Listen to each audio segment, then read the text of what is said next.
Hello, everybody. This is Mike. All right. So first, I gotta change my link. I've got up in the corner here. So the question that I'm gonna ask you today is something we've talked about before, which is if you are dating cluster B personality. I only have experience dating borderlines, but I think any cluster B personality will work. If you fall in love, if you date, if you marry somebody who has untreated borderline personality disorder, will it turn you into a narcissist? Can you catch borderline personality disorder by being with somebody? Well, obviously, that the answer to that question is going to be no.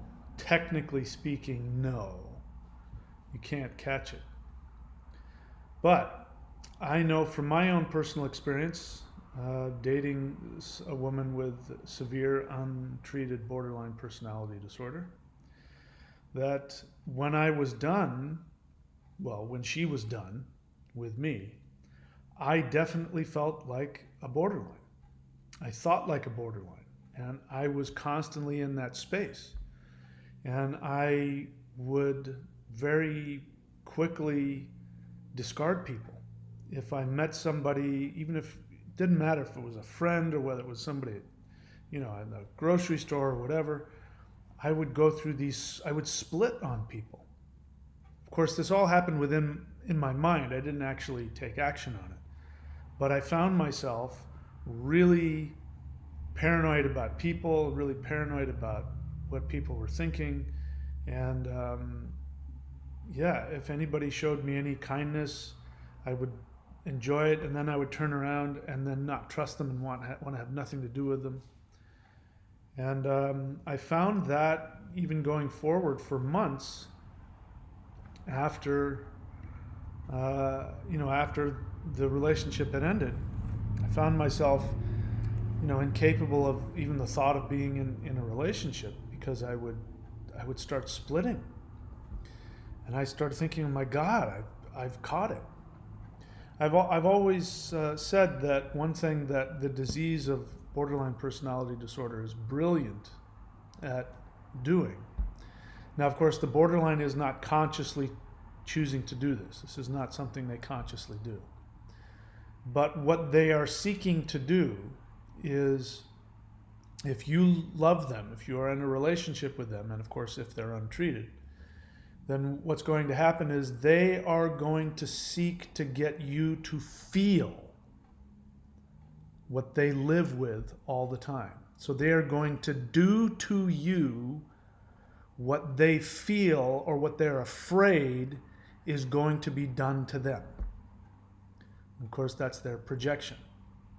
Now, I've come to realize that there are multiple kinds of dynamics that can happen as a result of this. So that's the obvious one if you've got an untreated borderline with a codependent, a non-borderline codependent. If that person continues to stay in the role of the caretaker, what will eventually happen is that the borderline will wear you down with the constant shifting and the love bombing and the splitting and by the way, my experience is every time that they split on you, it's worse than the last time. You think this time it's going to be better. You think this time we've finally gotten to the root of it, we'll fix it.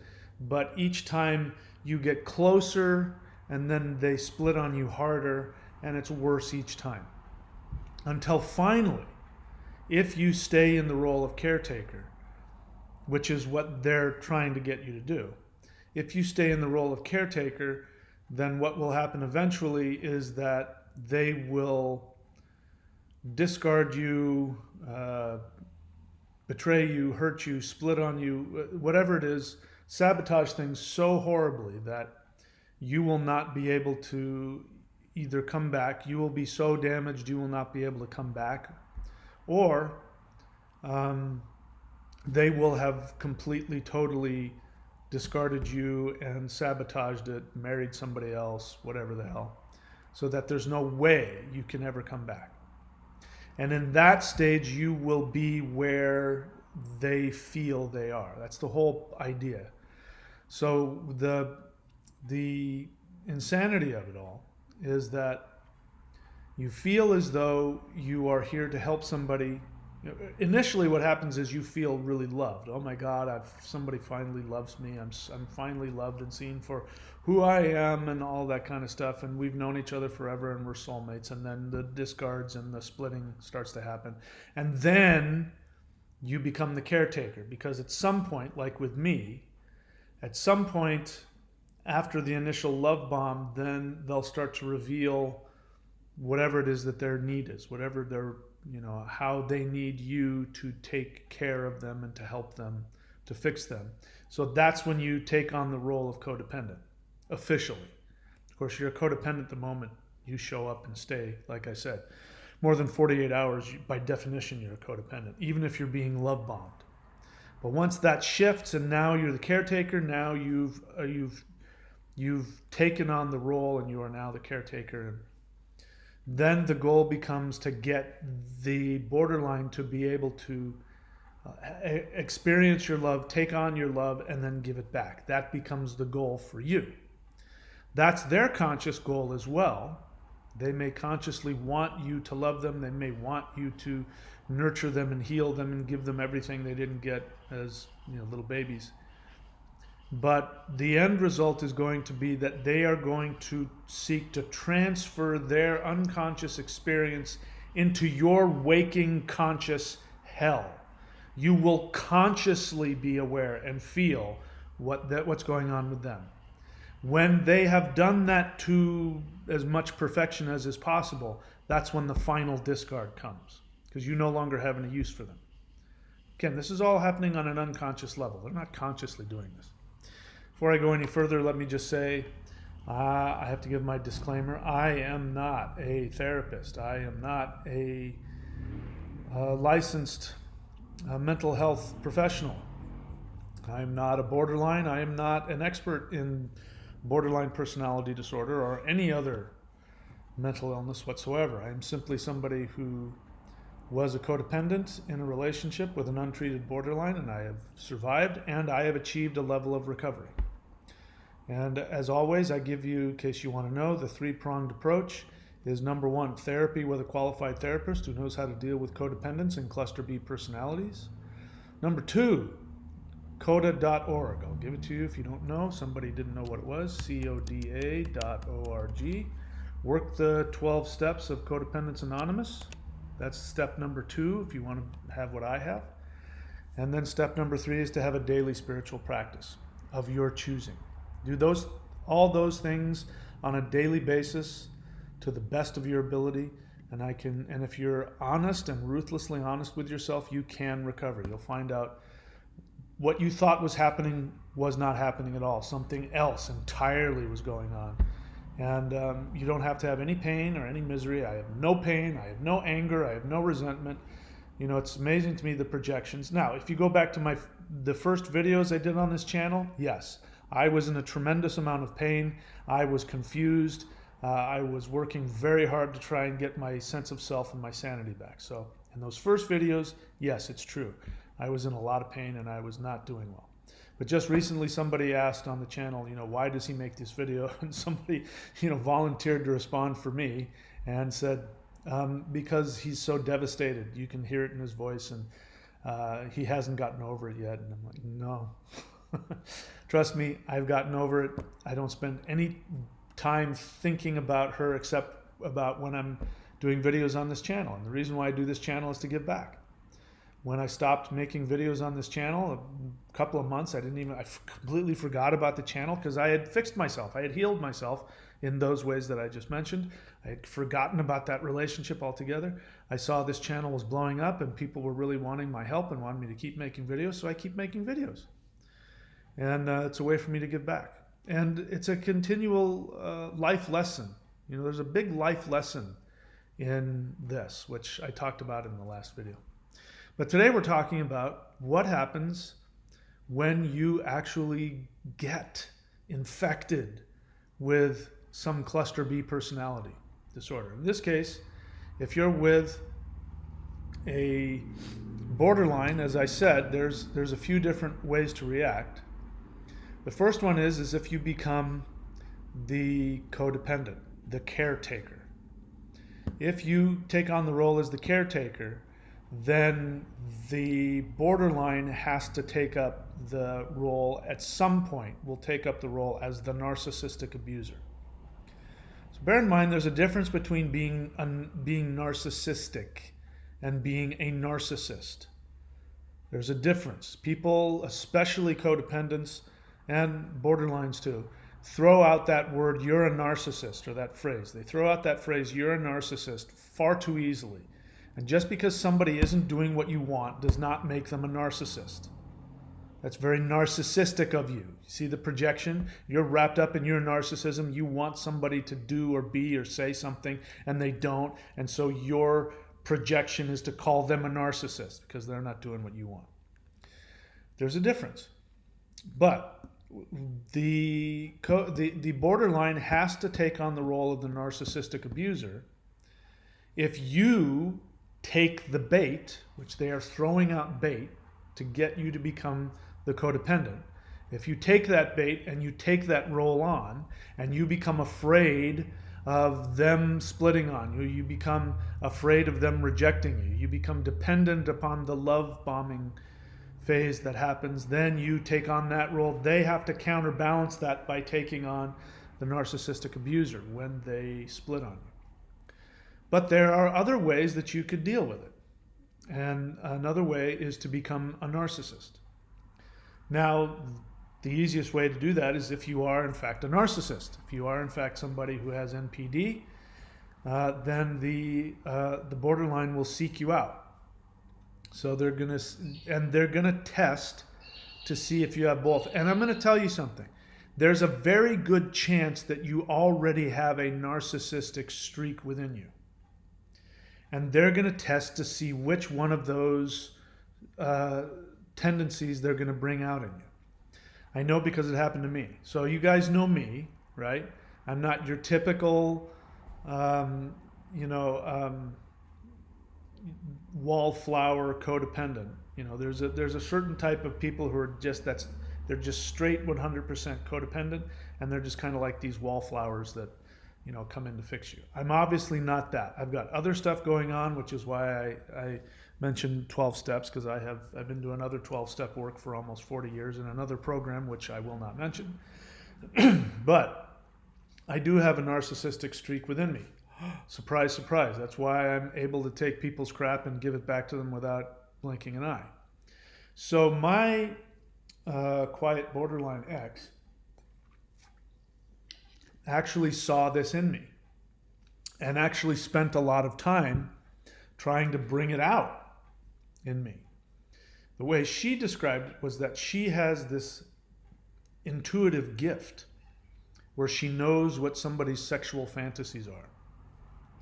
And so she started telling me that I had this fantasy of being this abusive, blah, blah, blah. There's some truth about a reality of me, which is that even though I have taken a vow of nonviolence, which I've held my entire life since I was a teenager, the truth of the matter is that I'm a very skilled martial artist, and there's a reason why I took a vow of nonviolence. It's because if somebody pushed my buttons, I'm literally the very last person you want to get in a fight with, and that frightened me. There was a point in my life where I was in my 20s. I was very angry. I was still nonviolent, but I had a lot of rage within me. And there were times when I was in some really bad parts of South Central Los Angeles. I lived there for a while, and I was, I wasn't this big 200-pound guy I am now. I was, this skinny white kid. And there were times when I got confronted by 2 or 3 really nasty gang member types who were going to take my money and do bad things to me. And I started to snap inside, and I'd look at them, and they could tell. I'd start to look at them. I wouldn't say anything. I wouldn't act all tough. I would just decide in my head, all right, I'm going to have to kill these guys. And I would just get this look on my face, and they would get really scared. And then afterwards, I would come out of it and I would be shaking like, oh my God. That's why I started training in martial arts.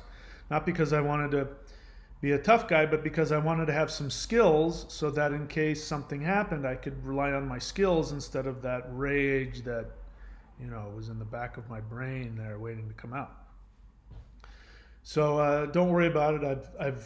I made a vow. Not only have I made a vow, once I started training in martial arts, I also took a vow that I would never use my skills on anybody for any reason unless somebody was in danger. And then I thought about that and I said, no, I'm not even going to manifest that. So I took a vow that never was I going to ever manifest a need for me to ever use my skills. And that has held true for, my whole entire adult life. Nobody messes with me and nobody messes with anybody else, and that's the way I want it. Point is that my borderline ex saw that within me and sought to bring that out. Looking back on it, at the time it was like that was her spiritual gift to help you deal with your dark side. In reality, what was going on is she had a fantasy. She had a fantasy of she wanted to be with a really brutal narcissist. And in her mind, she actually would blow me up to be even bigger than I was. So even, I'm not that tall. I'm 5'9". I'm good size. I'm 200 pounds. So I'm not, you can see me walking down the street, but there are plenty of guys bigger than I am. But in her mind, I was like 6'6" and 350 pounds. Her BPD blew me up into something I wasn't, which was her fantasy. She wanted to be abused. And she even, talked about, sexual scenarios and those kinds of things. And I said, I do not do that. That is not me at all. In fact, I'm quite the opposite. When it comes to that, I'm extremely gentle. I'm extremely loving, extremely affectionate. I'm just the exact opposite of that. And ironically enough, that was far more traumatizing to her. Actually somebody being caring and gentle and loving with her, that's when she would go on all kinds of crazy loopy places. So I didn't take that bait, but I can remember wanting to. I can remember wanting, after being discarded the last time, remembering all the stories that she told me about this narcissist that she was with, who I believe is an NPD.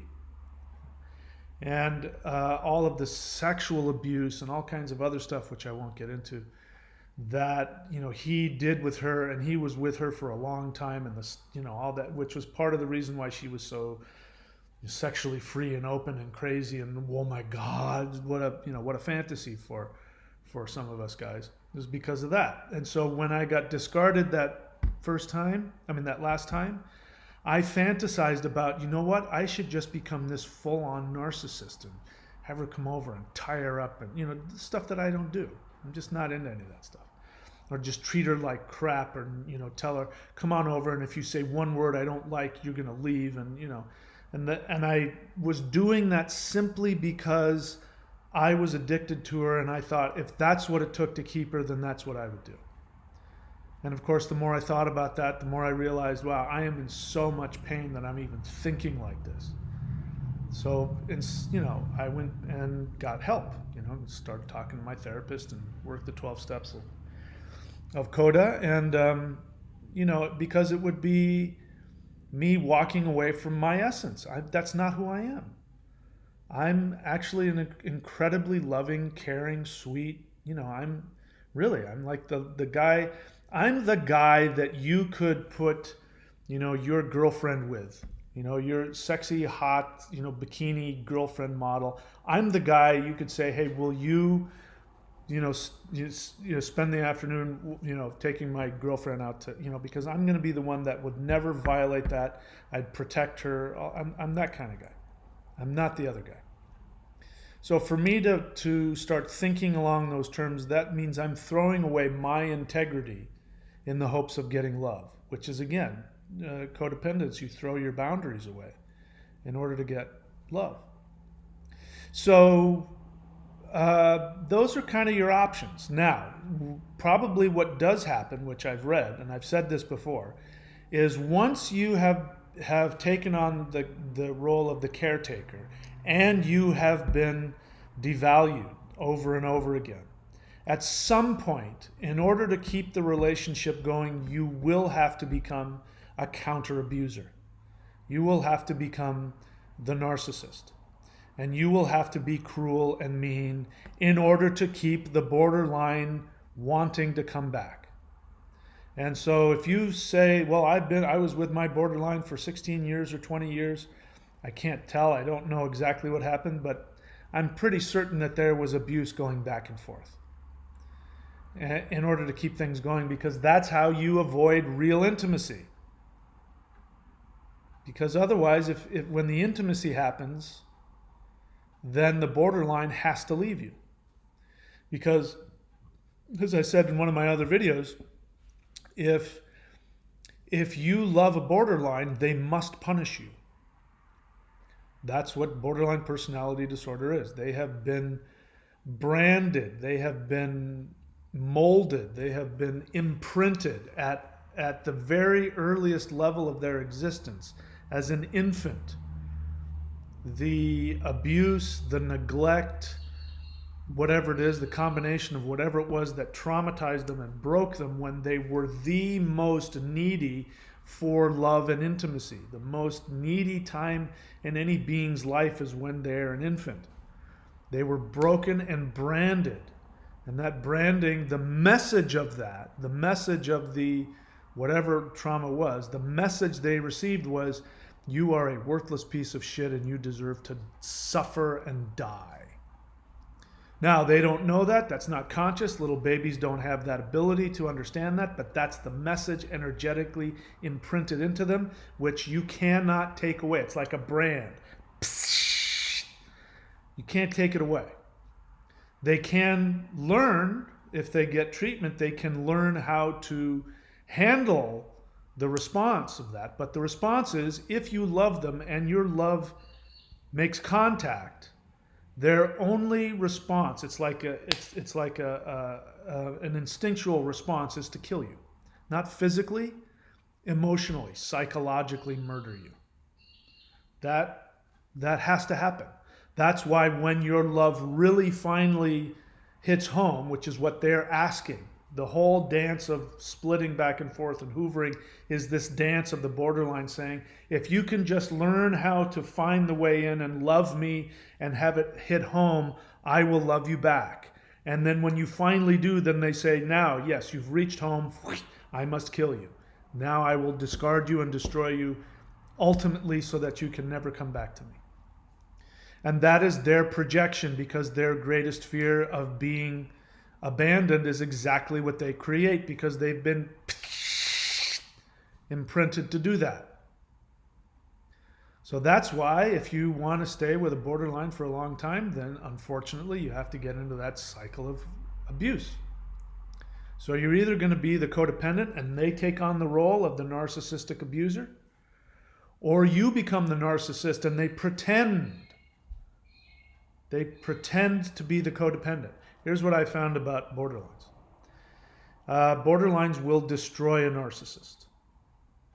Destroy them. It may take some time, but eventually the borderline will completely destroy the narcissist.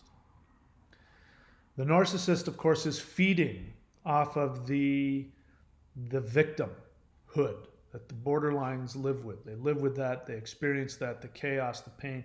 They're feeding off of that. And the borderline reels it out. That's, this is the dance. This is why how they stay away from their real feelings. This is why being in a relationship with a borderline is the worst thing you can do for them unless they've gotten some help. So let me be clear, borderlines, you're watching this, you're going to start telling me how I'm stigmatizing your disorder. I am not stigmatizing your disorder. I am defending you. I am telling the world that it is not your fault.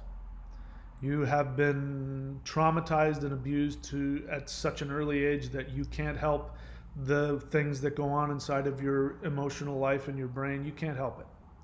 You're responsible for the damage that you create, but you can't help it. That's why you need to get help. If I minimize it, like a lot of people, stop calling it a mental illness. If I stop calling it a mental illness, it means that you're fully in control and responsible for the pain that you cause. which is what the codependents want. They also want to believe that you are choosing to be this horrible, mean person. And that's the bottom line. I mean, if it's not a mental illness, then you're just this really horrible person. And that's not the case. You're not a horrible person. You want to love and you want to be loved, probably more than anybody could possibly imagine. You know, if I am repeating what you probably think and say, that you can't possibly understand how deeply I love and how much I want to love and be loved.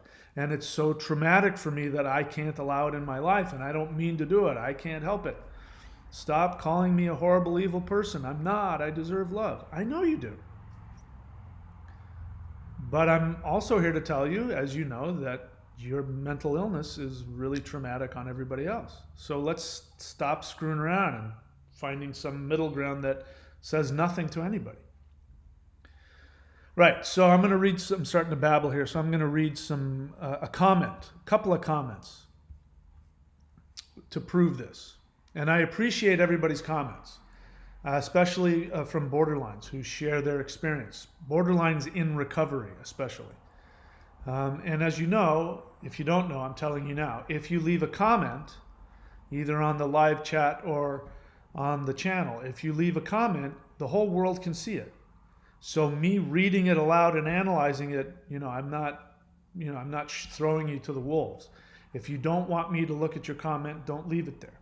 If you want to be safe and you want to, not have me do my thing, which is if you're full of crap, I'm going to tell you. If you're abusive, I'm going to block you.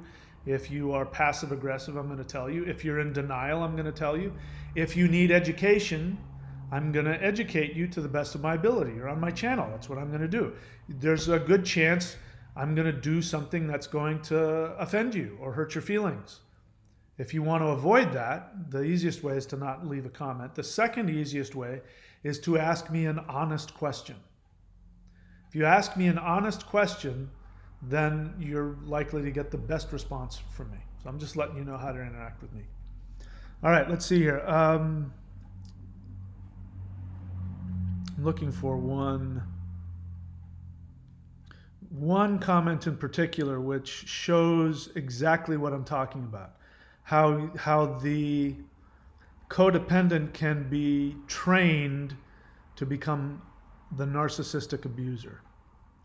And I hope I can find it. Let me see. Do I need to? Yeah, okay. So just give me a second here. Sorry for the wait here. It's going to take me a little bit to scroll through. I should have done this before I went live. My apologies for that.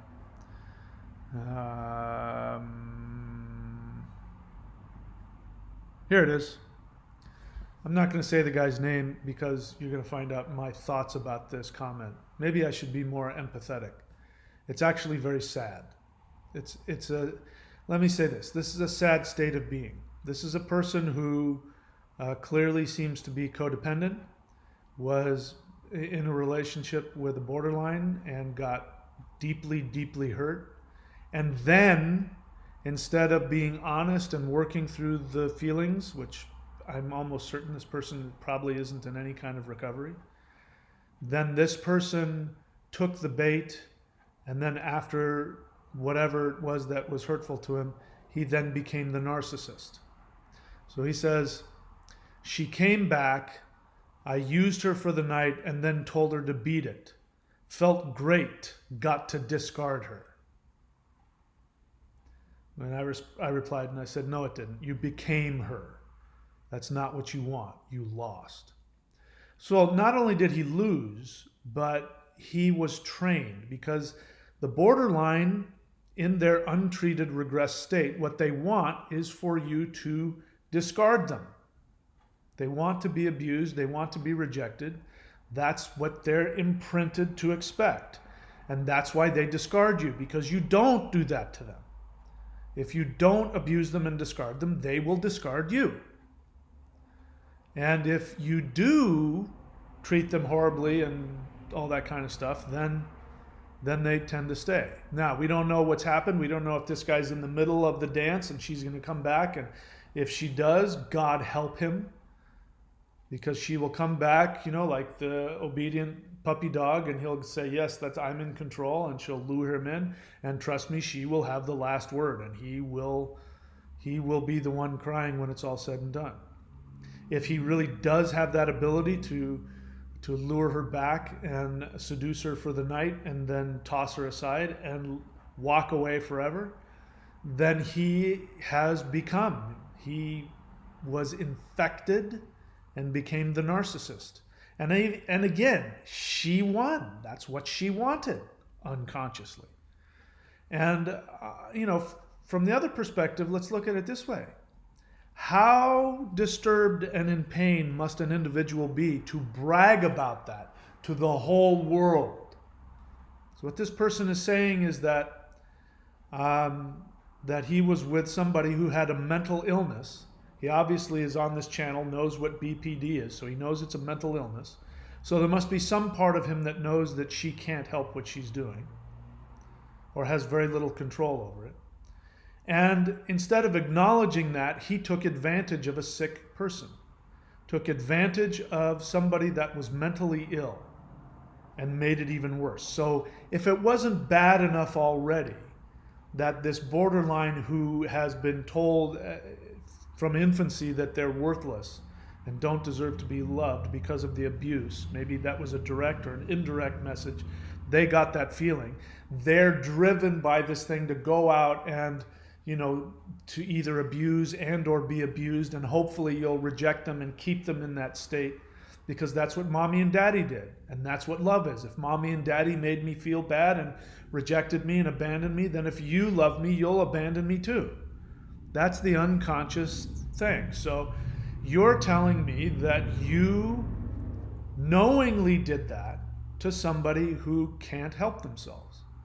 And you're a narcissist. The difference between a narcissist and a borderline is that the narcissist consciously seeks to harm you, consciously seeks to lure you in, to feed off of you, and then discard you when they've picked you clean. They know they're doing that. They plan it out. The borderline doesn't. Now, the borderline and the narcissist, the same thing. I don't know exactly why they're different. From what I understand, more women tend to be borderline, more men tend to be narcissists. That would go in line with the whole, testosterone, and what I forget what the other feminine hormone is, estrogen. So it's the same broken apparatus with different hormones driving it.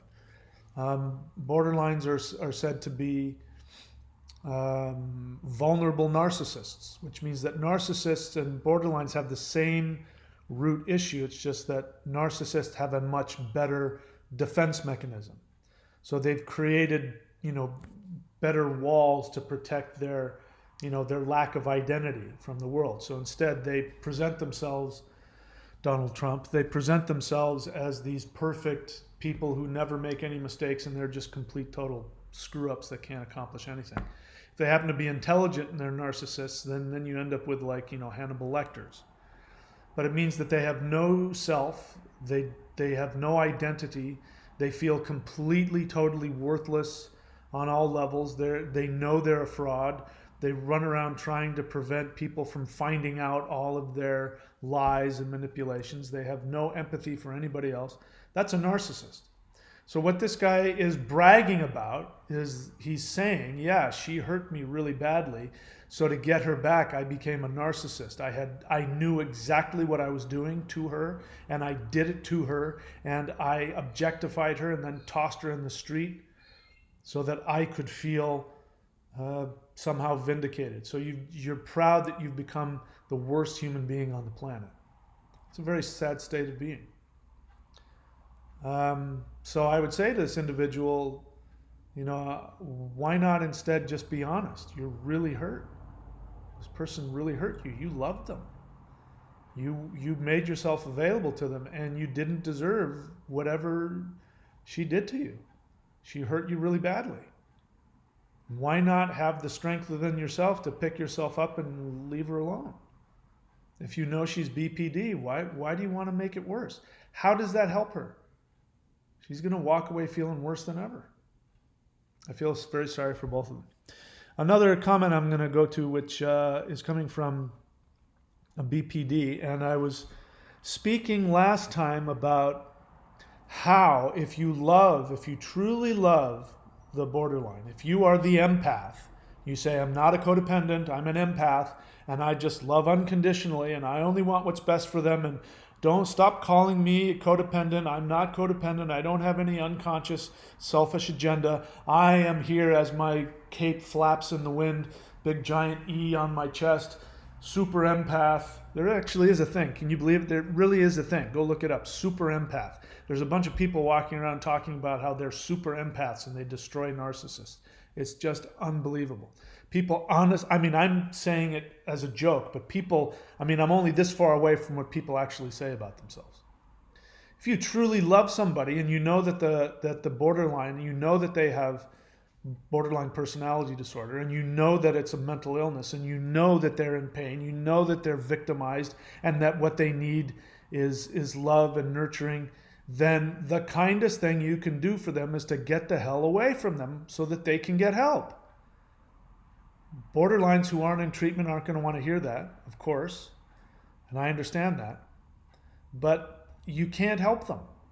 The only thing that any of us can do is find the power within ourselves. If we can't find it within ourselves, nobody's ever going to be able to give it to us. And as you know, with borderlines especially, that's their gift to the world. Literally their gift to the world is nothing will ever, no amount of love that you give me will ever make me feel good about myself.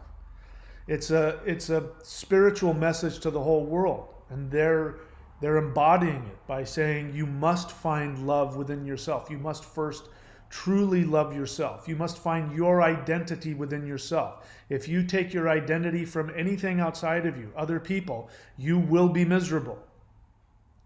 Because at some point that outside thing that you're depending on for your identity will fail you. Guaranteed.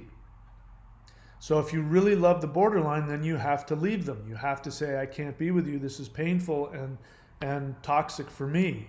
If you want me in your life, go get counseling for borderline personality disorder, and in a year give me a call, and I'll meet you at your therapist's office and we'll go from there. That's the kindest thing you can do. Now, I was reading this person's other response, and I had come to the conclusion that that's what happened. Let me see if I can find her original comment so I can read it. You'll understand why I got that message. Let me see. Am I finding it here? Yeah, here it is. Julia, I already talked about you before. You've come back, so I'm assuming you're okay with this. Tell me if you're not, but anyway, she says, I have BPD. I have been in once-a-week therapy for a couple of years now and am recovering slowly but surely. If my favorite person had not left me, I don't know that I would have ever gotten therapy. So that's what I was saying. I was taking that limited piece of knowledge and saying, you see, if you leave them and they're in pain, the pain that they experience can potentially drive them to seek to get help. So that's what I thought was going on, but she's going to correct me now, which I'm grateful for. And she says, I am the BPD that left a comment about not getting help until my favorite person left. I wish he had left me to get healthy, but I had discarded him. Another cluster B saw his weakness and pounced, which kept him from allowing me to suck him back in. He didn't feel safe to leave me until he had someone else lined up. After 15 years of marriage, 15 years. So those of you, there are people that have contacted me, especially early on. I guess now, I've been around long enough, they don't do it. But early on, I got a few people contacting me. One guy, I feel for him. He said, oh, well, that happened to you with yours because you didn't truly love her and she didn't truly love you. You hear the ego, the narcissism in that? He's so unique. He's so unique that he's the one. We all felt this way. I did too. He's the one that was finally the one that was able to truly love her. And he says, so she truly loves me, and because I do this and this for her, and I, whatever, however he dances with her mental illness. And so I give her this and that. And so because of that, she truly loves me. Maybe yours didn't truly love you. And he wasn't trying to be mean. He was just so full of condescension as he spoke. And, I didn't say a whole lot. I said something, I don't know what it was, something, diplomatic. But my thought process was, yeah, talk to me in a year. We'll see how that in a year, we'll see how true that is. But it's not just a year. I mean, some of you guys, 20 years. And there's another guy. He's I don't even remember his name. I wouldn't mention it if I did remember, but he's got a channel. He came on. He wanted to take one of my videos. He asked if he could take my video and then make a response by putting my video up on his channel and telling everybody why I was wrong. And he admitted that he was either married or in a relationship with a borderline, and he's a counselor. So my take on this guy, I don't know him, is that this guy's just seriously in denial. Just because somebody's a counselor or a therapist does not in any way mean that they have any recovery. He thinks if he goes and becomes a counselor, he's going to be able to fix his borderline, that he's, he's her supply or whatever. And I thought it was incredibly unprofessional and passive aggressive and all kinds of, to come to me and take my stuff and can I use your thing because I think you're full of crap and I want to put. I blocked the guy and I said, don't ever contact me again. You can't use my video. You can talk about me all you want, but you can't use my video. And he was, there's no doubt in my mind, he was doing it because he's in a relationship. He's stuck in that wheel and who knows how long he'll be there. And I would love to hear. I hope everything works out. Maybe he can fix her. And maybe she is in therapy and maybe everything will work out great. If so, I wish them all the best. I have my doubts. I think more than likely, maybe it'll take years because of the complexity of, clearly his codependence is so intense he's become a counselor. But he's still in the throes of his codependence, thinking he can heal her. We'll see what happens. And that was before I'm hearing from you guys, because I didn't think it was possible to be with a borderline for more than a few months or a year. You guys, decades. And then you're telling me, yes, and the final discard finally came and it was the worst possible thing. My whole life is destroyed. I've lost everything and they're taking me to court and they're destroying my life. Same here, 15 years of marriage. So this is a borderline saying, after 15 years of marriage, I got a text message that he filed for divorce. A text message. Oh my God. I mean, that's how you got divorced. Somebody sent you a text message. After 15 years of marriage, I got a text message that he filed for divorce and then he didn't answer his phone ever again. Ever. He was married to the next cluster B as soon as the divorce papers were signed. Less than 2 months later. So 15 years. And then, so what happened? We're talking about a codependent. We're talking about a codependent that she admits she discarded him. After 15 years of being trained by his borderline wife, he's now become the narcissist. She's talking, if I were to just take this, he didn't feel safe to leave me until he had someone else lined up. After 15 years of marriage, I got a text message that he filed for divorce and then he didn't answer his phone again, ever. He was married to the next cluster B as soon as the divorce papers were signed, less than 2 months later. If I just took that, you would think I was talking about the codependent. You would think that this was a codependent who had been in a relationship with a borderline. What does that tell you? Tells you codependence, if you stay in these relationships long enough, you're either going to be completely, totally consumed until there's nothing left, or you will have to take on the role of the narcissistic abuser, and you'll become one. And there's been other guys that have come on here bragging about You know, they look for borderlines so that they can try and get in there, and to keep it going longer and to have the sex be better, they'll be more narcissistic. They'll act like a narcissist. And that to me is the saddest codependent I've ever seen in my life. That's somebody who is in so much pain that they can't even, I mean, you know, let's just think about it for a second. What the hell is wrong with finding somebody who can love you? Why is that not on the table? Why isn't the thought process, I'm going to find somebody who will love me? And I'm not going to take anything less than that. I'm going to date until I find the person who can treat me the way I deserve to be treated, and then I will commit to that person.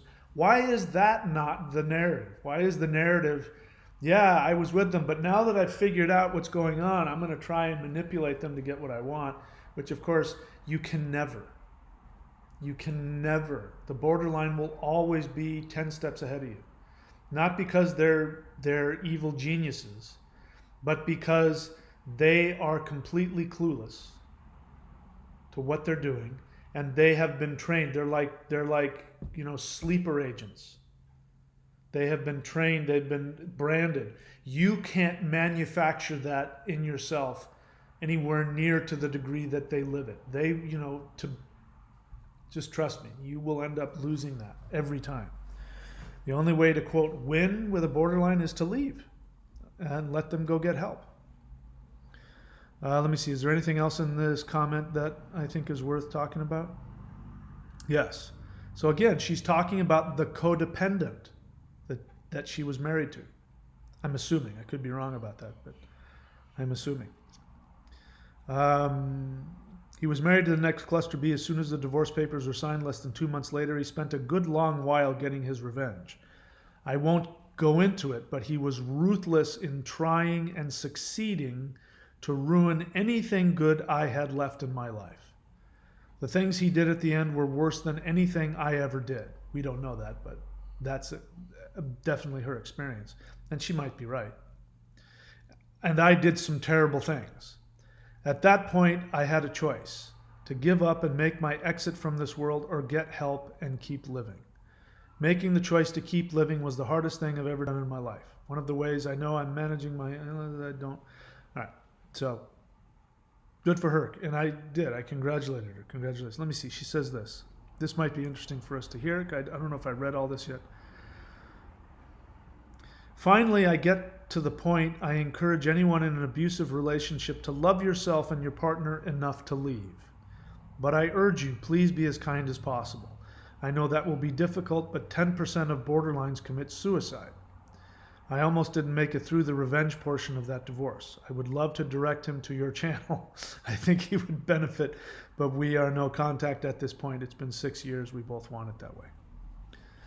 Well, so again, you know, there's a possibility that he, you know, I don't know all the details. Maybe he did give it to her worse than he got, but maybe she doesn't remember. Maybe she was, since she wasn't on the other end of it, she doesn't know how bad it was. You know, let's just take mine, for example. Again, I'm not trying to fight with Julia here. She might or might not be right, but this is important to understand. Our narcissistic experience of what we think we're doing, as opposed to the other person's narcissistic experience of what they think is being done to them. And we can't judge how badly, and this is one thing I've seen with specifically untreated borderlines, is they don't have an awareness of how badly they are damaging their partners, which is why it's so important for them to get help. Mine, I'm pretty sure if I were to, you know, not that I would, but I feel pretty confident that she does not have an awareness and did not have an awareness. I know for a fact there were I would say probably, I want to say 40 to 50% of the entire relationship, and I'm being serious. She doesn't remember. She has no recollection, either because she was regressed or because she was on medication. But, you know, when I first met her, she did this thing when we were planning out our wonderful life. She said, let's record this. And I'm like, okay, so we were going to record it, you know, on my computer. I wish I had kept it. I deleted it. I wish I had kept it.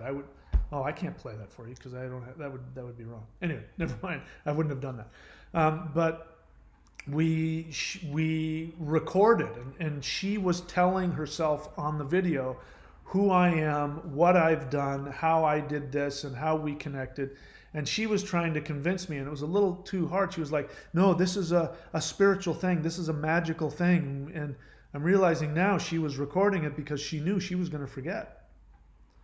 She knew that, the next day she'd wake up and she'd want to split and she wouldn't remember all the great, wonderful feelings and plans that we had. So I don't know, Julia, maybe she doesn't have that issue, but, maybe she forgot some of the things that she did. Or she didn't realize how painful it was to be on the other end. Or maybe he was worse than she was. I don't know. Could be any of those things. But I know that mine didn't understand, and what mine did to me was, I've shared it with you, all kinds of horrific ups and downs, things. I won't get into all this stuff. Me going and taking her to the hospital and feeding her every day for 3 weeks, and going through all kinds of crazy, horrific abuse and sexual, really hurtful sexual things, and all kinds of just horrible, tormented things that I put up with because I knew she was not in a great place and she was having a hard time. And then when she got it all together and seemingly was perfect again, didn't remember any of it. And then we were just friends. And then I shared my feelings with her, and I was really hurt, and and it was my way of trying to not destroy the relationship. I wasn't yelling at her. I was like crying, saying, you did this and it did this to me, and I felt like that, and it really hurt me, and I care about you so much. And then, me crying and saying, I feel like nobody loves me, and I don't have any friends, and it's almost Christmas. Please don't leave me on Christmas. I couldn't take it. Just, whatever. Just talk to me. I don't care what your feelings are. I can handle any of your feelings. Just talk to me. Don't destroy things. And don't worry, I love you. We're going to go through life together. It's her telling me, and you can have my car, and you can come stay here during the holidays, and blah, blah, blah. And I'm going to do this for you, and I'm going to do that for you. And, we're the this and that and the blah. And then the next day, on Christmas Day, get the phone call telling me that I'm the worst person that ever existed, and she can't have anything to do with me, and I'm trying to destroy her life, and you've been so unsupportive, and you're planning out my demise, and Now, when 2 weeks later, because for 2 weeks, from Christmas to New Year's, can you imagine?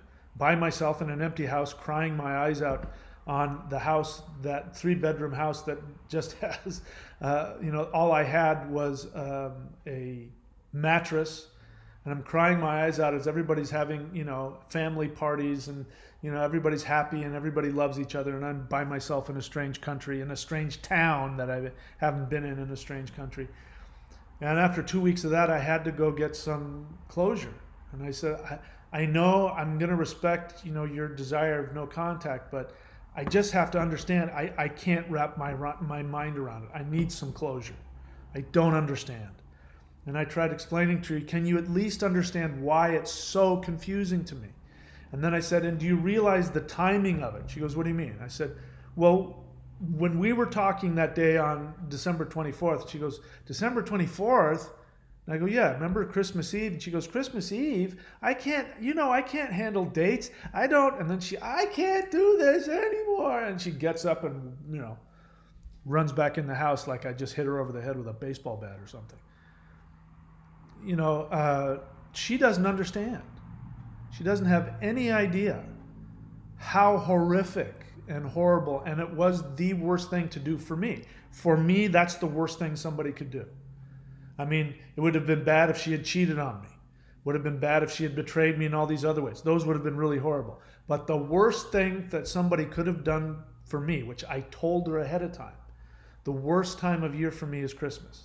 Because that reminds me of when I was a little kid in my dysfunctional home, and the crap that I went through, and it just, I see all the people and the families that love each other, and it just reminds me, nobody loves you, you're all by yourself.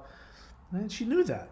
Her disease knew that. Her mental illness knew that, and waited until the right moment to do the exact worst thing to me. So she doesn't understand. So Julia may not understand how badly she hurt him. She may not understand the significance. She, my borderline ex probably just thinks, oh yeah, I mean, that's just what the time of the year was. And it's just, things weren't working out anyway. And, I had to move on. She has no idea, no conscious idea of the brilliance, the Hannibal Lecter brilliance of how borderline personality waits until you are the most delectably vulnerable and just to eat the most tender parts of. They don't understand. And what she's saying here, if what she's saying is true, which very well might be true, is that her husband, was so infected by the mental illness that he became that for her. But the difference is he planned it out. He planned it out and kept it going. And I hear that in a lot of you empaths who want to argue with me about how the borderlines plan it out, and they want to tell me that I have to stop making excuses for them, and they can't hide behind their mental illness. They have to know what they're doing. They have to be held responsible. Don't you guys see that that's your desire, to have them know what they're doing so that you can do one of two things? What you think you're doing is you're holding them responsible and you're going to shake your finger at them. I know, because I would have done it. I wanted to do it. I remember afterwards praying to the universe that she understands what she did, that the karma of what she did to me come back on her, so that she will become aware of how horrifically she hurt me. I understand. I was there. And if I was a less spiritual man, I won't tell you some other thoughts that went through my head, because some other thoughts went through my head too. Some thoughts of revenge that I'm not going to share. So I know the other ones too, which of course I took zero action on. Of course I didn't do any of those things. But I understand that. But it's because you want them to believe that they know what they're doing. And the reason why you want to think that they know what they're doing is because if they know what they're doing, it means that they have the power to stop and turn around and love you. So the revenge that I wanted to get, or that I wanted to have sent down from the heavens, was because I still wanted her to come back to me. I wanted her to wake up and go, oh my God, you are the man of my dreams, and I shouldn't have done that, and I won't ever do it again, and that's what I wanted. So if you're full of rage and you believe that they chose to do it to you, it's because you still want them back. So I don't believe you when you say, I don't want them back, but I won't forget what they did to me. It means you still want them back. I honestly don't want her back, because the truth is, I started to forget. If it weren't for this channel and me coming on and being reminded by reading people's comments, I would have forgotten. I would have gone, oh yeah, didn't I date that borderline a while back? I remember it being really painful, but I can't remember exactly what happened. Anyway, that's where I was. I had forgotten. And I have no pain. I have no resentment. I understand why she did what she did. In fact, if I think about, and I know some details about her, she's got a lot more going on. She's got PTSD. She was sexually abused, and I've met her mother, and I got to see some of the dynamic with that. And when I think of, just the stuff that she's told me, I think about, wow, of course she can't function in all those ways. Of course it's so painful when somebody actually loves her, she has to reject them. Of course. I mean, I get it. Now, it doesn't mean I want her anything, I don't want her in my life. I don't. But I have no rage towards her whatsoever. It's because I did those three things. Talked to my therapist about my codependence, worked the 12 steps of CODA, and I worked my spiritual practice. If you're still angry, and you should be angry, I was angry. You should be angry. You have every right to be angry. They did harm you, and you did not deserve it, and it was horrible. And you have every right, and it's only human for you to be angry. But anger is only meant to last long enough for you to protect yourself. Anger is about protection. Anger, like when you're driving on the road and somebody cuts you off and you scream and cuss, motherfucker, whatever it is, for 10 seconds, and then you calm down and you go, okay, we're going to be okay. I'm glad boy, that guy almost run me off the road. Then the anger disappears, usually. But that's what anger is supposed to be. It's supposed to be this flash of self-protection. And once you have taken the action, because it's trying to get you to take action. That's why when people get angry, they break up with people. They get divorced. And once they take that, then the anger's supposed to subside. If the anger is not subsiding, then it's what we call resentment. Resentment is a Latin word. It means to feel again. To resent, sentere, I think is in Latin. To feel, to re-feel something. It means you keep reliving the pain over and over again. And if that's where you are, it means you still love them and you still want them back. And I will never believe you no matter how, if I sense anything in anybody, saying, they did this to me and they deserve it and they know what they were doing, Mike, you shouldn't give them that. I know you still love them and I know you still want them back. This means you need to work on yourself. All right, so I think I've said everything I wanted to say. Let's see if we've got any questions here. Again, I'm more interested in questions than in your comments. But bear in mind, if you write a comment, you're open. You're open. You got a target on your back, because if I find your unconsciousness, I'm going to bring it. If it's worth discussing, I'm going to bring it out. So let me see. I don't know if I'm going to read everybody's comment here. Okay, I'm not going to go there.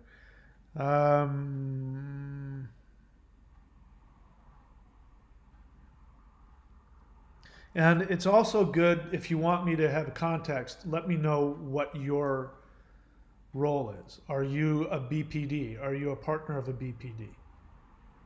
Let me know that. So, because otherwise sometimes it's hard for me to tell what you're commenting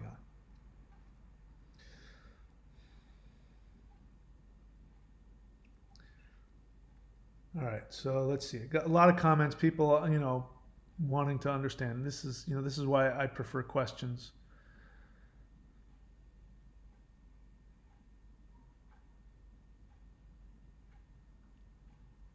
All right, I don't see any questions here. You guys are talking to each other. Yeah, I don't. Wasting my time. Here we go. Question.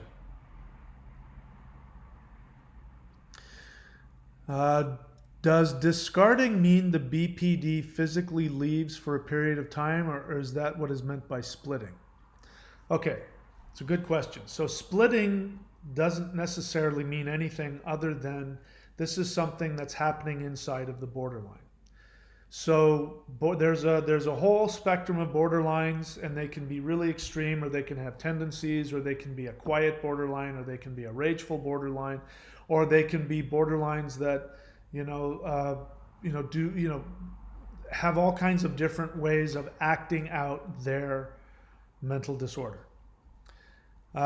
Splitting means that their internal reality is that they're always jumping from either you're my favorite person in the world or you're the worst person in the world. But even that we go deeper, and what it means is that they can't hold two contradictory feelings at the same time, which we all have, by the way.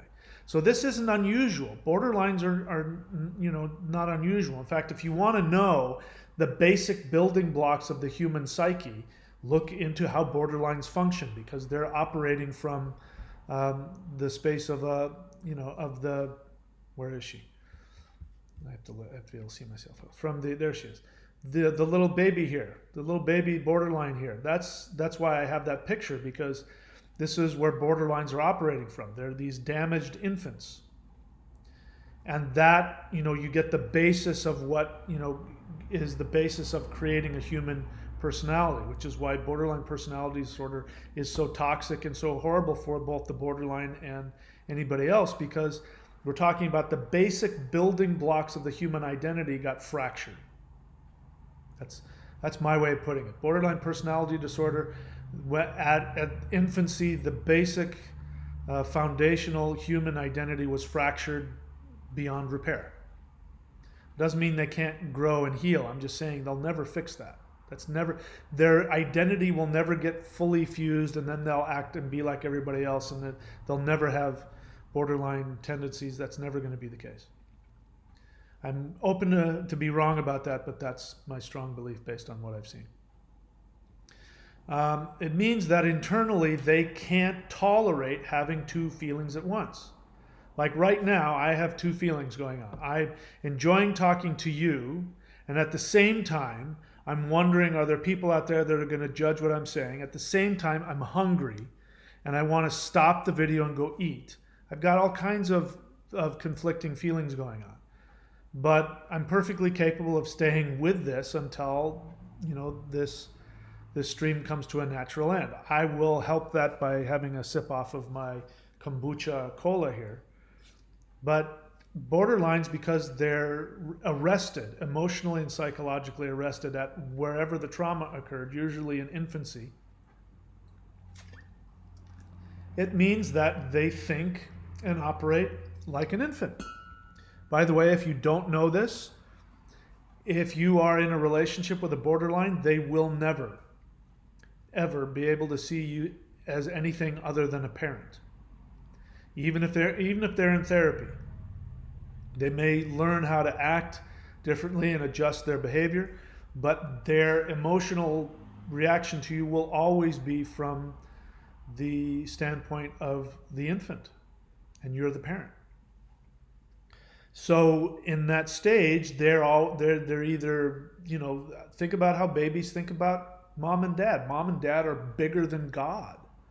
So they're their favorite person. So when a borderline is in the favorite person stage of idealizing, it's because as an infant, they're seeing God, mommy and daddy, this amazing thing that brings me love and food, and that my whole entire life and existence is dependent upon them, and it's this beautiful thing.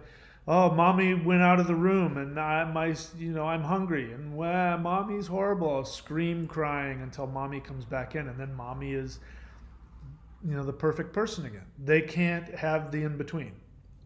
They're going back and forth. And my experience was that my borderline ex was doing micro splits all the time. So splitting is just that. They split. That's why it's split. They either love you or they hate you. Now, they may or may not take action on that. So when they discard you, I'm using the word discard because that means they have said, I want nothing to do with you, or they have packed up and left, or they're not answering their phone. They're discarding you. They're pushing you away. So that's something else. But obviously, if they're pushing you away, they're splitting. They're acting on it. They may act on splitting by being argumentative, by being passive aggressive, by, all kinds of ways. Doesn't mean they leave you. But if they leave you, it's because they split on you. So that's why it's confusing, because you can be talking about split and discard and they could mean the same thing. All right, let's see what else.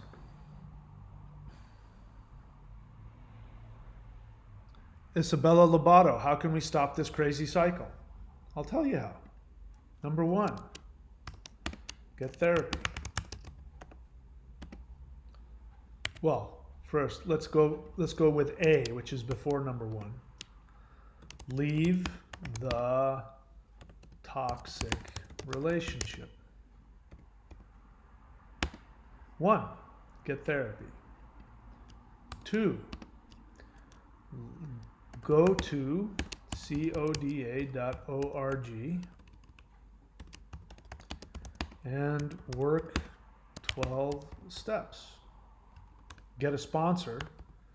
Go on there and say, hi, this is my first meeting. I'm brand new. I need a sponsor to help me work through the steps. And don't do anything else. And then shut up and listen until it's time for you to talk. And then share your experience. And then number 3, practice a daily spiritual discipline of your choosing. You asked, that's the answer. That's how we stop this crazy cycle. NM, question. So again, please let me know. Are you BPD? Are you a partner of BPD? Codependent, whatever.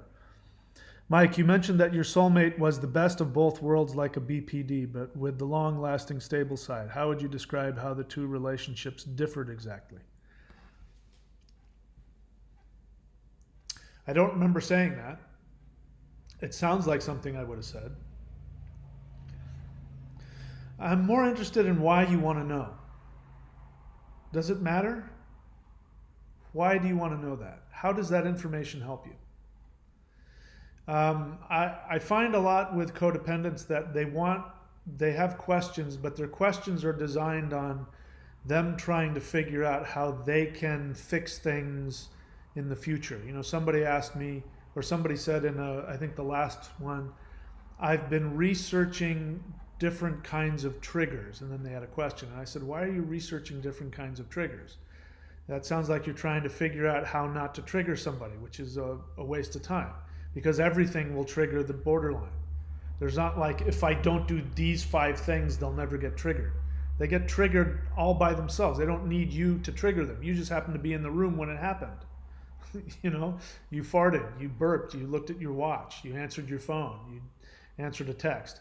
9 times out of 10, that's not going to bother them. They're splitting inside, and you have to be in front of them when you fart. And that's the worst thing that anybody could have ever done. So now I can't ever be with you again. I'm going to divorce you because you farted in front of me. I mean, doesn't matter. So the point is that he was trying to find the ways to fix it so that he wouldn't trigger her, so that he could control the situation to get her to stay. So these kinds of questions remind me of that. And this question reminds me of it. How does knowing the difference between, you're just asking what's the difference between a healthy relationship and a toxic one? And it's real simple. You know, the borderline, if you're asking the question, I think what I'm talking about was that when my borderline ex was love bombing me, it was like a cotton candy reenactment of what I actually had with my soulmate. And it felt like that. It felt exactly like that. It felt like I had walked into a 3D virtual reality of somebody pretending to be my, now, passed away soulmate. But the only difference is that one was healthy and one wasn't. My soulmate loved me. She didn't split on me. She was there for me. I could depend on her. She was human, and trust me, she had her faults, and there were things that weren't perfect about her by any means. But the difference is that she didn't devalue me. She cared about me and loved me. I mean, what else is there? The borderline didn't. She was in the throes of her mental illness, and it was all projection, and so there wasn't any real love there. So again, it makes me want to ask why you need to know that. Because it feels to me like a codependent question of trying to figure things out so I can control them so next time it won't happen. Here's the thing, if you're healthy, which means you do those 3 things that I just said, and you heal and you evolve and you grow, you will attract whatever's at your level. That's it. If you fix what's within you, your whole projection will change and you will attract somebody at your level. So you want somebody who's going to be there for you and love you and care for you, then you learn how to be that. You learn how to be that first to yourself and be honest and loving with yourself, and then you'll find somebody who will be that for you. And it'll be different for you than it is for me. I hope I answered your question.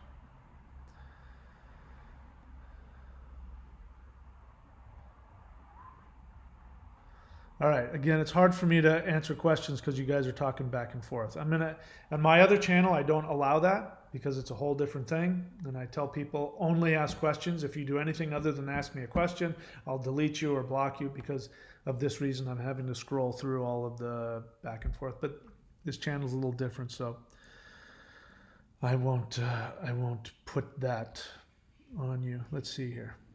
Feather Joe, question. That's why if you write question, write the word question in all caps so I can see it. That's why I do that. It's not because I have a stick up my ass. It's because I'm really trying to get to your questions, and this way I don't have to look for it because they just pop out. Feather Joe. So I already know Feather Joe is a BPD. She says, I have a partner with BPD and I have BPD as well. So what I want to know, Mike, did your BPD ever seem like an empty meat suit?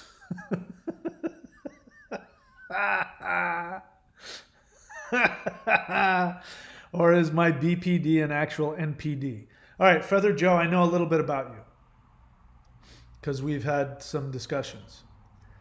Um, I think the safe assumption to say is that this is your borderline uh, projection. Borderline personality disorder and NPD are very close. Like I said, it's the same break. It's the same thing that happened. One person became a vulnerable narcissist or an NPD or BPD, and one person became an actual narcissist, an external narcissist. It's the same issue. So this is why when I was saying earlier that the other woman may not have known what she had done, because if she was in her mental illness during her actions, she would have been in her narcissism. She wouldn't know. My ex, I'm almost certain, doesn't know what she did, doesn't understand. She may have, probably doesn't, because as I found out, she didn't even know, she couldn't even figure out what the date was. She says, I don't understand times and dates. That's how disconnected she was, which I believe. But even if she did know, she may have consciously known, I broke with him on Christmas, but he said these two words, which were the worst thing anybody's ever said. And he was a this and he was a that. So in her mind, she's perfectly justified. Yeah, it was just the time of the year. Big deal. Get over it. It was Christmas. So fucking what? But she obviously consciously did not have any awareness of what she was doing to me. So this is what I'm hearing here, that your partner is an empty meat suit. That's your projection of yourself. Do you see that? When you were an infant, whatever happened to you, you were abandoned, neglected, shamed, yelled at, whatever it was that, or a combination of all those, whatever it was, it gave you the feeling that you didn't exist, that you were just an empty meat suit. Just a flesh, just empty flesh. So what's in empty flesh? There's no identity, right? So that's what you're saying. And that's why in those moments, you don't have any empathy, because you don't see that there's a person in there. It's just an empty meat suit walking around.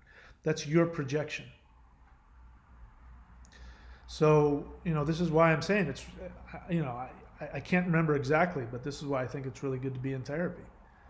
Because you can't tell the difference when you're triggered. You can't tell the difference between what your projection is and what reality is. And that's why it's a mental illness, because at that point, you don't know what reality is. Somebody who's got a problem, they know what reality is, but they're having a lot of feelings at the moment, and maybe they'll act selfishly and act out on those feelings, but they know what they're doing. Borderline doesn't know what they're doing when they're triggered. They don't know. Maybe you guys know afterwards. Maybe you have some idea, but the impulse is so strong, you can't defend yourself. Also, it makes for a really good justification to be a pain in the ass, because it's just an empty meat suit. There's nobody inside, so it doesn't matter what I do or what I say. Fuck them. So this is your projection. Did my BPD ever seem like an empty meat suit to me? No, never. I loved her. I'm getting misty thinking about it. I was so conscious of everything she was going through, and I had nothing but love and empathy. I hope that doesn't make you feel bad, Feather Joe. I'm not trying to compare myself to you. I'm answering your question, though. No, I never once saw her as an empty meat suit. I felt like one a lot because of the devaluation, but no, never. I mean, there was nothing more pleasurable for me than the thought of connecting with her and being with her. I didn't realize a lot of it was her facade. I was connecting with a facade. That's why it was so painful for me when I'm having all this love and connecting, and then the next day she doesn't remember what happened, because she was putting up an empty meat suit, and I was projecting on to her projection, which really was an empty meat suit. I was projecting onto that somebody that wasn't there. She wasn't home. It might be true that your borderline has checked out and they're not home, and you're picking up, and maybe it's an induced feeling that you feel that they've dissociated and they've checked out.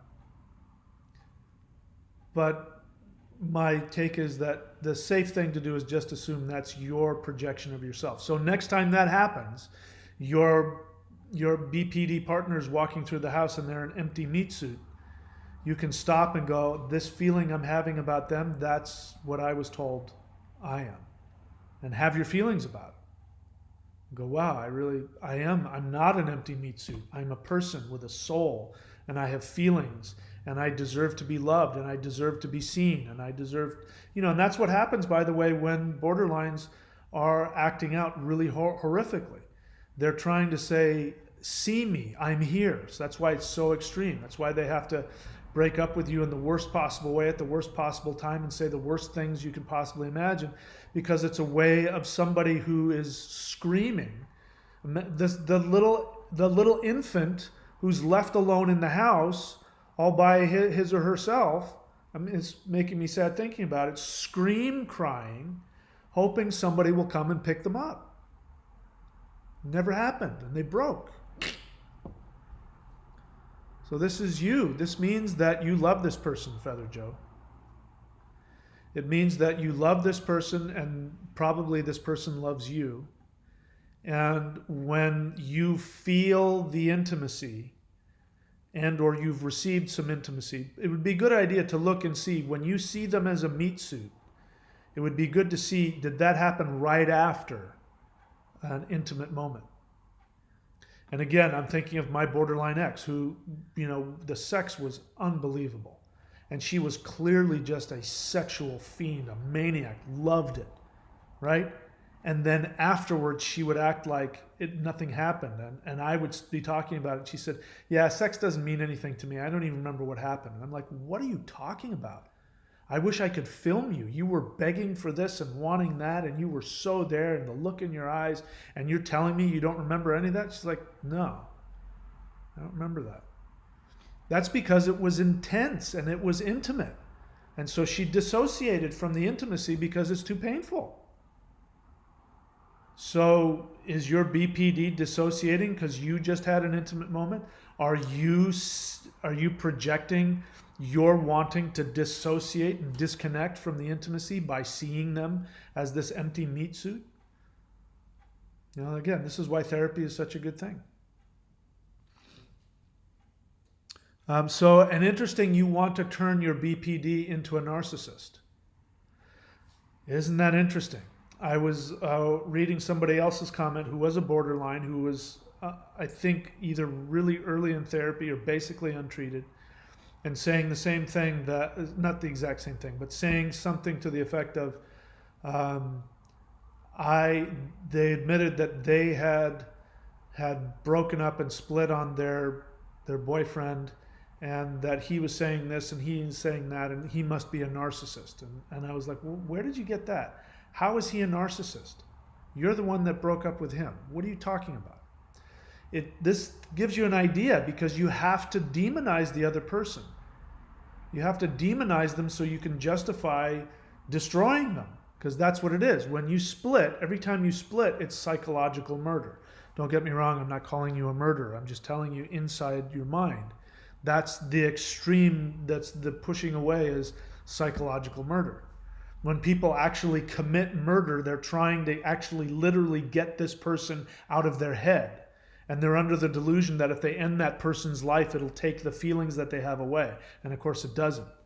And that's why they end up waking up at night, and then the ghost of the person is haunting them, which is, of course, their own mind playing tricks on them.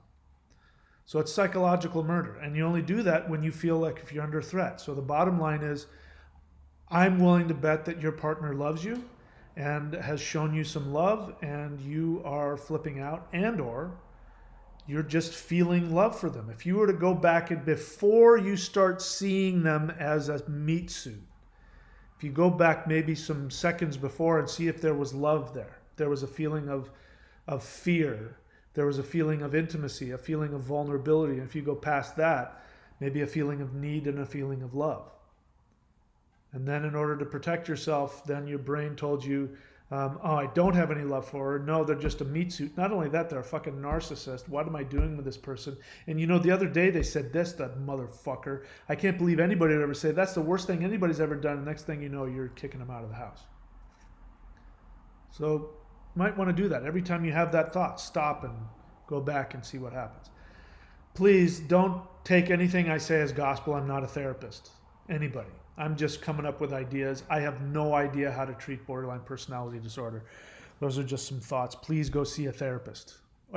Feather Joe, please go see a therapist. All right. Next one. Again, please write the word question. EMZ Diary. Mike, do you think that therapy is the ultimate cure for BPD or just a coping solution to help them manage their moods and impulses? Well, I think it's all those things. I don't know. I'm not borderline. So I don't know what a borderline needs. My understanding is the best thing for them is therapy. I think that things like CODA will be helpful, but I think there will always be this feeling of, yeah, there's some good things in CODA, but it doesn't quite, you know, the 12 steps I think will work for anybody, but I think for a borderline, there's probably going to be this feeling of, yeah, the 12 steps are great, but it doesn't quite, you know, hit the mark. And is it a coping solution? Yes, I think that's all that it's going to be. I mean, again, I'm not a borderline, so I don't know. I'm not a therapist, I don't know. Based on what I know, based on my intuition and whatever empathic, you know, feelings I think I have about my perceived understanding of what I think borderlines go through, I think, which by the way, which is all this is, every time I say a borderline this and this is what happened to him, it's just my thoughts. I have no idea if it's true or not, and I don't care. It helps me to see it that way. If it helps the borderline, great. I have no idea. But that's, I think, all that therapy is it gives them the ability to tolerate the splitting when it happens. If they can, you know, over years, it'll probably take years before they are able to go back to the first cause of a feeling and then a response. But in the beginning, I think the best thing, you know, which is what is really good for codependence, that the 12-step teaches you, is a thing called taking contrary action. So let me write it down. It's the most valuable thing anybody can learn. And the question is, what will it take for you to do this? Every healthy, mature person does this. Your wife comes up to you and says, does my ass look fat in these jeans?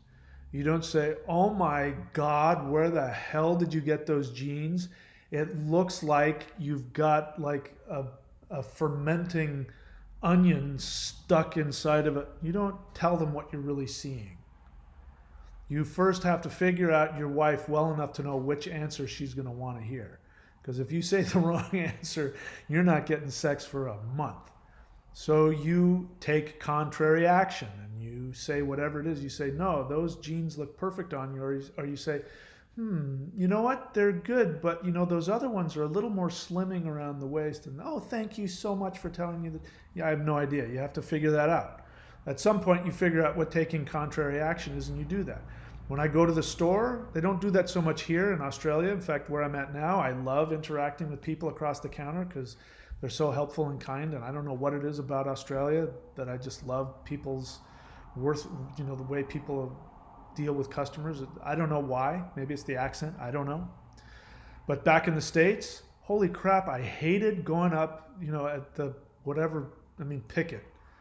You know, it's at Trader Joe's, going up to Trader Joe's and going up to, and then here I am, now it's my turn.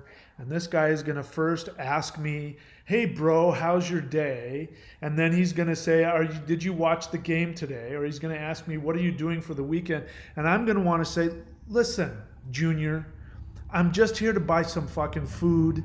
Would you shut the fuck up and pack my food? You're not my friend. I'm not so needy that I need you to pretend that I'm your friend. I know that your manager trained you to ask these questions so that I would think you're my friend and keep coming back and buying food. I don't need this I have to take contrary action. And I say, nope, I don't have any plans for this weekend. I'm probably just going to stay at home or go surfing. Gosh, it was so great. Thank you so much. That's contrary action. You do the exact opposite of what you want to do because you realize that there's another person on the other side of it and that the other person has their own feelings. And even though I totally disrespect the fact that this guy has to kiss my ass because somebody told him to do it, even though I personally have that feeling about him and about what he does, I don't say that to him. That's taking contrary action.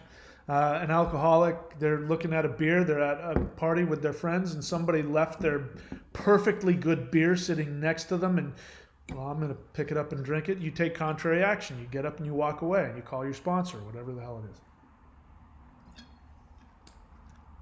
Men do this all the time, by the way, ladies.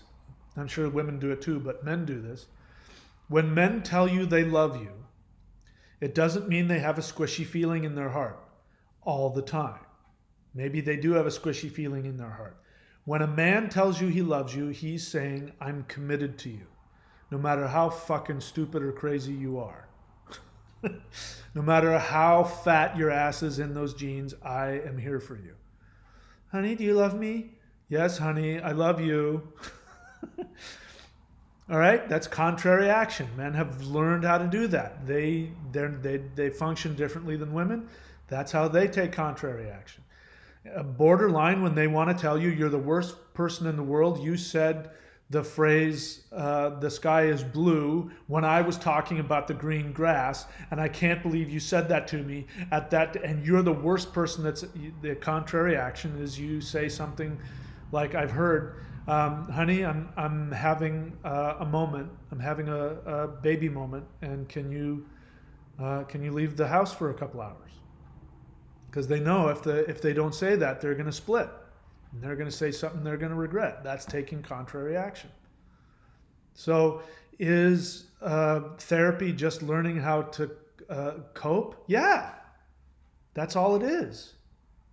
Now, I don't know, but I imagine what ends up happening is after they've learned how to do that, what'll happen is instead of flipping out and telling your partner that they're the worst person that's ever lived and throwing a toaster at them, instead of doing that and then having the other person flip out and throw a toaster at you or walk out or call the police or whatever the hell normally happens when you split on them, instead of having that negative reinforcement, which makes you deeper entrenched, and you see how horrible that person was?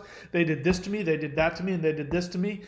And then you ask the question, yeah, but what did you do just before that? Oh, that's right, I threw 10 knives at him, and I poured hot coffee down his pants. Oh, so you don't think maybe he had a right to be upset? Yeah, I hadn't thought that part through. So instead of getting that negative, if they keep taking contrary action, their partner starts responding with love and starts responding with the opposite. And so then they'll learn, oh, if I do this, I actually do get love. So maybe after a long period of time learning how to take contrary action, they get enough positive reinforcement that they learn how to do that. I don't know, I'm guessing. But to answer your question, yes, it's just a coping solution. That doesn't minimize it by any stretch of the imagination. Let's see, where are we at here?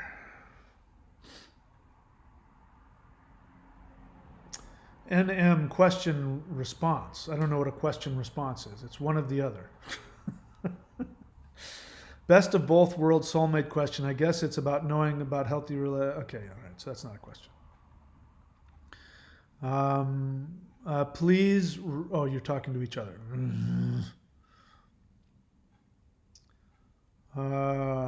Feather Joe thinks I might be right. Okay, I might be right. Maybe I am. That's just my opinion. I don't know.